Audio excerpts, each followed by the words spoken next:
लंबे बालों वाली बहू।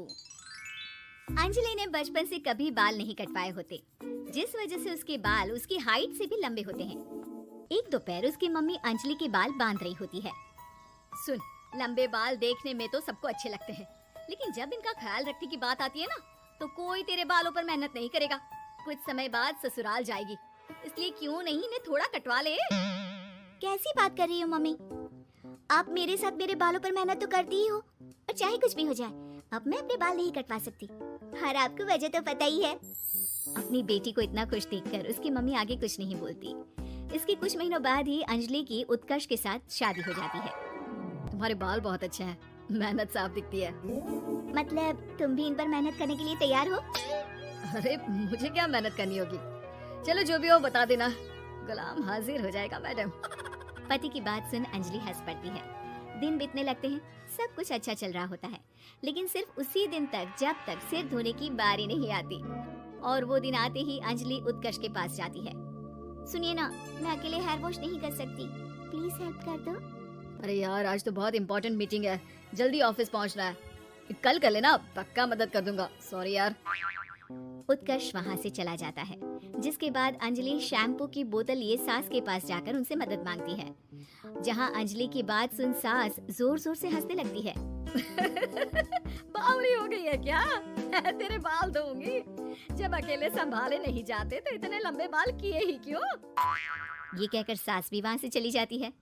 अंजलि मन ही मन सोचती है, मम्मी सही बोलती थी, तारीफ सब करेंगे, पर थोड़ी भी मेहनत कोई नहीं करेगा। अब अंजलि खुद ही हेयर वॉश करने बाथरूम में चली जाती है। इस बात को 3 घंटे बीत जाते हैं, लेकिन अंजलि बाथरूम से बाहर नहीं निकलती। सास बाथरूम का दरवाजा खटखटाती है। अरे ओ महारानी, अंदर घर बसाने का प्लान है क्या?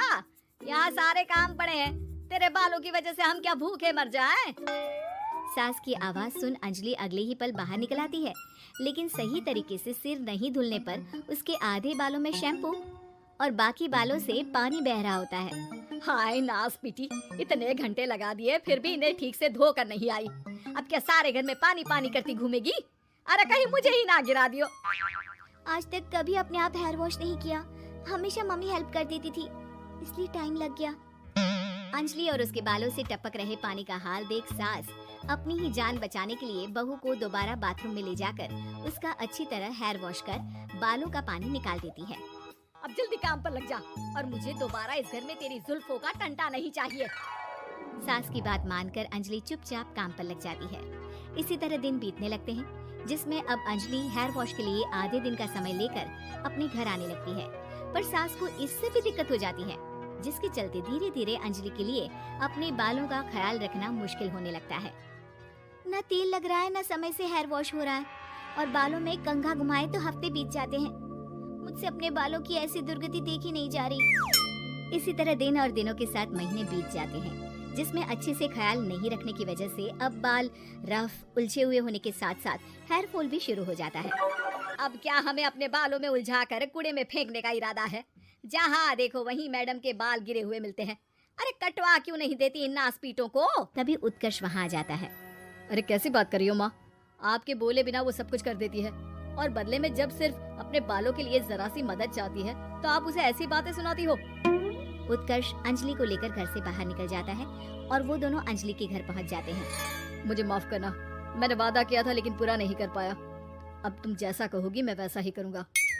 अंजलि की मम्मी उन्हें बहुत सारे घरेलू उपाय बताती हैं, जिन्हें अच्छे से समझकर दोनों घर वापस आते हैं और अब मिलकर अंजलि के बालों को ठीक करने के मिशन पर लग जाते हैं। अरे पत्नी की सेवा में तो ऐसे लगा है जैसे इसके बालों में से खजाना निकल आएगा। इसी तरह कुछ महीने बीत जाते हैं और धीरे धीरे अंजलि के बाल पहले जैसे हो जाते हैं। आधा सफर तो कंप्लीट हुआ, अब आधा बचा है। हाँ, कौन सा आधा? मैं समझी नहीं। मम्मी।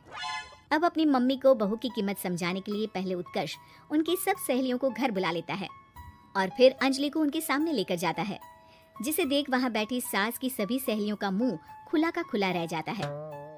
अरे वाह, तेरी बहू के बाल कितने सुंदर हैं। आज से पहले हमने कभी इन पर ध्यान कैसे नहीं दिया। और वैसे इतने लंबे बाल संभालना सबके बस की बात नहीं, लेकिन तुम्हारी बहू को देखकर लगता है कि ये इसमें प्रो है। वैसे बहू, लंबे बाल देवी के भी होते हैं और चुड़ैल के भी।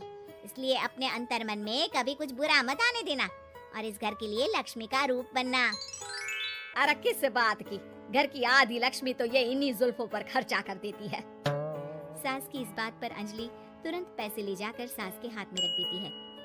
अब मुझे सबके सामने नीचा दिखाने के लिए पैसे दे रही है क्या? नहीं मम्मी जी, पैसे आपको इसलिए दिए हैं क्योंकि ये उन्हीं बालों की कमाई है जिन्हें आप रात दिन कोसती रहती हैं। अगर आप वो सब नहीं करती तो मेरे बाल खराब नहीं होते और ना ही मैं ये पैसे कमा पाती। हाँ? क्या मतलब है? कहना क्या चाहती हो? मैं शादी के पहले से ही एक हेयर केयर यूट्यूब चलाती हूँ, जहाँ शादी के बाद और बालों के हाल की वजह से मैं इनएक्टिव हो गई थी। पर उस दिन जब उत्कर्ष और मैं मम्मी के पास उपाय पूछने गए तो आइडिया आया कि अपनी हेयर प्रॉब्लम्स ओवरकम करने के साथ साथ इस प्रोसेस की वीडियो बनाकर उसे भी यूट्यूब पर डाल दूँ तो। और अंजलि के इस आइडिया से वीडियो हिट हो गई, चैनल के सब्सक्राइबर भी बढ़े, साथ में व्यूज और पैसे भी मिले जो इसने आपको देने के लिए सोचा। बहू की बातें सुन सास को अपने बर्ताव पर पछतावा होता है और अब सास, बहू और पति सब मिलकर हेयर केयर और यूट्यूब चैनल पर काम करने लगते हैं।